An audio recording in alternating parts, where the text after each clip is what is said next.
Түндүк электр ишканасы дебитордук карызы үчүн Бишкек шаарындагы бир катар мекемелердин электр жарыгы 30 майда өчүрүлөрүн 2 күн мурда жарыялаган. Бир эсеси барлардын тизмесине Улуттук илимдер академиясы, Сейсмология институту, Улуттук хирургия борбору, жазаларды аткаруу мамлекеттик кызматына тиешелүү 2 мекеме, Ички иштер министрлигине тиешелүү 2-3 башкармалык жана мамлекеттик цирк кирген.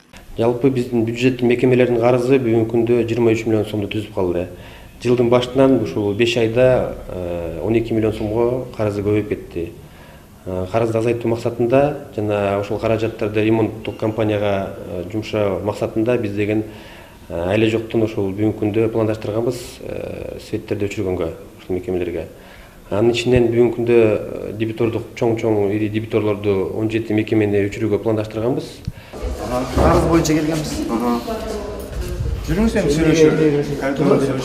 сүйлөшкөн. Эскертүү берилгенине карабай, электр энергиясы үчүн төлөнбөй келе жаткан бюджеттик мекемелердин ичинен эң көп карыз Улуттук хирургия борборунуку 878 миң сомго жакын. Бул социалдык объекттин администрациясы отурган бөлүгүндөгү жарыкты өчүрүүгө келген электриктерди оорукана жетекчилиги сотко берерин билдирди. Алардын айтымында каражаттар дар-дармекке кетип, коммуналдык кызматтар үчүн акча кийинки кварталдын эсебинен каралган. Операция күнү түнү менен өзүңөр билесиңер. Свет өчүрсөңөр бирөө өлүп калса ким жооп берет? Биз административный зданияны өчүрүп атабыз. Жакта жок административный здание.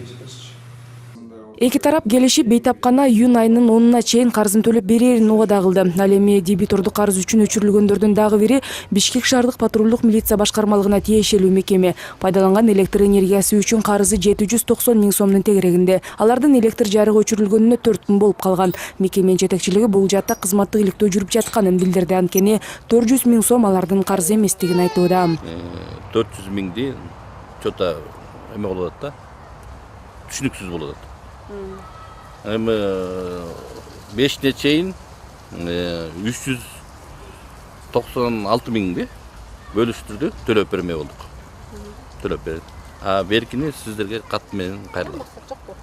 Мындан сырткары мамлекеттик цирктин имаратында да электр жарыгы толугу менен өчүрүлдү. Бул жайда 1-июнда балдар үйлөрүнүн тарбиялануучулары үчүн атайын концерттик программа бекер тартууланмак. Мындан улам иш-чараны үзүлдүккө учуратпаш үчүн Бишкек шаардык электр энергиясынын сатуу кызматына жазуу түрүндө кайрылмай болушту. Ал эми миллион сомго жакын карызын 5-июнга чейин төлөшөрүн убадалашууда. Бул акчалар азыр Минкультура тарабынан толук бөлүнүп берилет. Ошого байланыштуу биз убагында төлөй атабыз да. Ошо негизги себеби ошо акчанын убагында каралбаганына болуп жатат да. Дебитордук карызы үчүн жарык өчүрүлө турган мындан башка мекемелер да алардын тизмеси чыккандан кийин эле жыл башынан бери төлөнбөй келген электр акысына болгон карызынан кутулууга киришкени белгилүү болду. Жалпысынан 7 мамлекеттик мекеме карызын төлөгөнү айтылууда. 200 миң сомго чейин карызы барларга болсо, бересесин жабууга дагы бир аз убакыт берилди дешет Түндүк электр ишканасынын өкүлдөрү. Рахат Жаныбекова, Жанарбек Доодурбек уулу, НТС.